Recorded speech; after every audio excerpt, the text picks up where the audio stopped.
घर पर कोई नहीं था। भाई ने कमरे में बंद करके रात भर जो किया उसे देखकर आप भी चौंक जाओगे।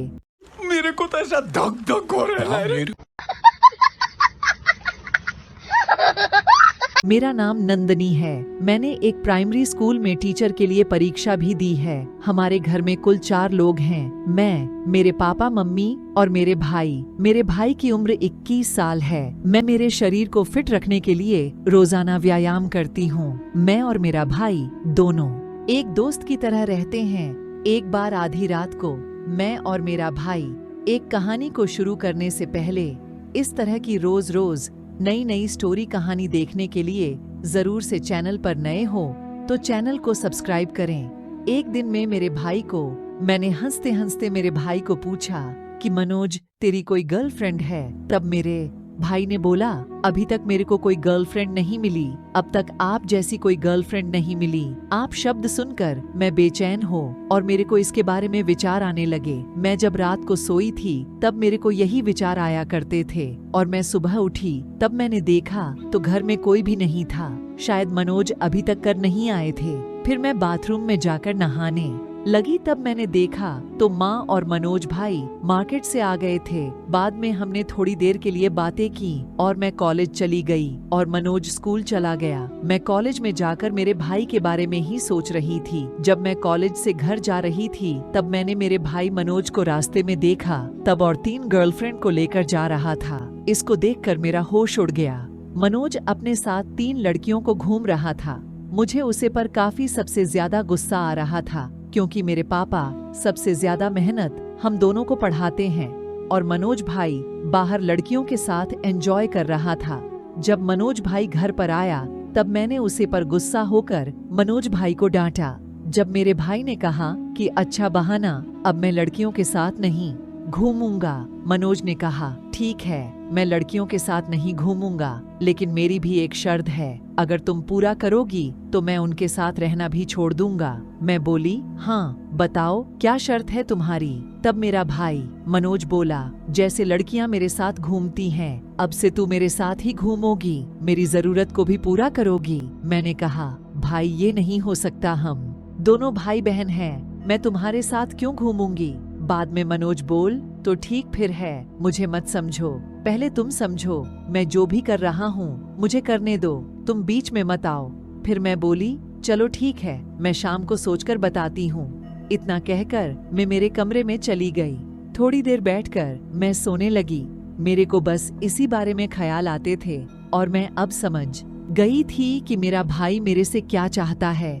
मेरे भाई ने मेरे से कही हुई बातों को सोच सोच कर मेरे दिल की धड़कन बहुत ही ज्यादा धड़कने लगी थी। मैं अब तक ऐसा सोचा भी नहीं था कि मेरा भाई मेरे साथ ऐसा कुछ करने की सोच भी सकता है।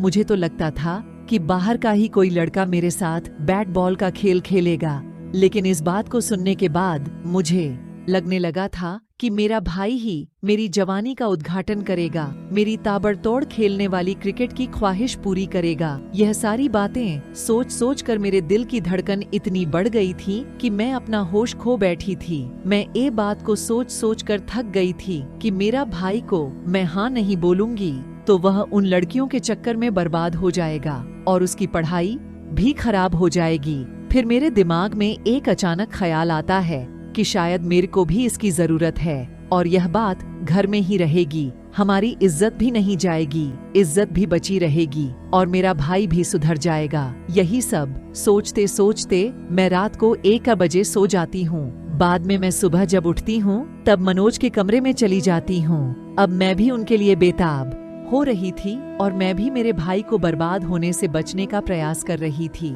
अगले दिन फिर से मैं मनोज के कमरे में गई और मनोज को बोला, ठीक है, मुझे तुम्हारी शर्त मंजूर है, तुम जैसा बोलोगे वैसा मैं करूंगी, लेकिन पहले चलो हम शॉपिंग करने चलते हैं, बाद में तुम्हें जो मेरे साथ करना है वह कर लेना। बाद में मैं मेरे भाई से बोले कि यह बात किसी और को बाहर पता नहीं चलना चाहिए और तुम उन लड़कियों के साथ आज के बाद कभी भी मत दिखाई देना, वरना मेरे से बुरा कोई नहीं होगा।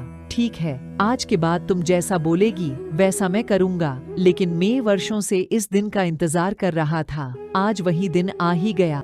आप दो ना, आप दो ना। बाद में मैं और मनोज दोनों शॉपिंग करने बाहर गए। मार्केट में जाकर मनोज ने मुझे नए नए कपड़े दिलवाए। मनोज ने अपने लिए भी कपड़े ले लिए शॉपिंग करने के बाद में। और मेरा भाई मनोज एक रेस्टोरेंट में खाना खाने के लिए गए और हम दोनों खाना खाकर घर पर चले आए। फिर शाम जब हुई तब मेरा भाई मनोज मेरे कमरे में आया और मेरे को कहने लगा कि चलो अब मेरी शर्त पूरी करो। मैं मेरी शर्त के मुताबिक में मेरा काम करने लगी। हम दोनों मेरे कमरे में जब कोई नहीं था तब दोनों साथ में चले गए। कमरे में बहुत ज्यादा अंधेरा था।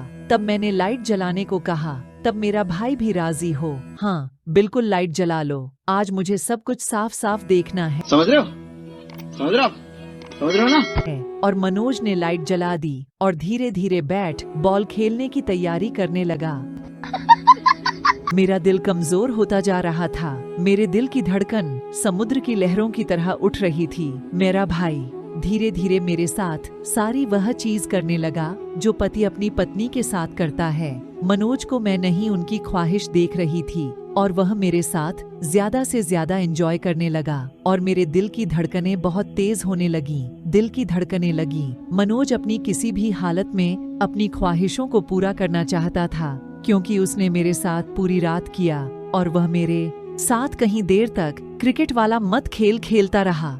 उसे दिन पहली बार मेरे भाई ने मेरे साथ बैट बॉल की 3 परियों का जबरदस्त ताबड़तोड़ खेल खेला था। रहा नहीं जाता, तड़प ही ऐसी है ना।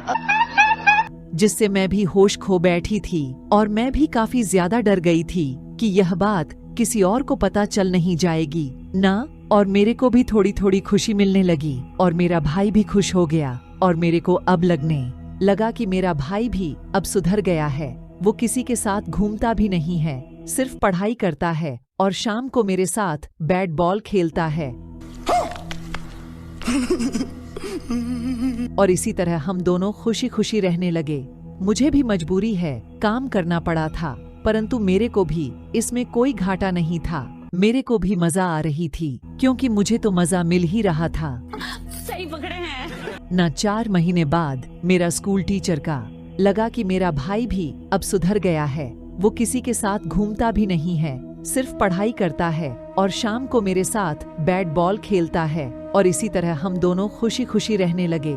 मुझे भी मजबूरी है, काम करना पड़ा था, परंतु मेरे को भी इसमें कोई घाटा नहीं था। मेरे को भी मजा आ रही थी क्योंकि मुझे तो मजा मिल ही रहा था। न 4 महीने बाद मेरा स्कूल टीचर का जॉइनिंग लेटर आ गया था। मैं परीक्षा में पास हो गई और बाद में मैं वहां चली जाती हूँ।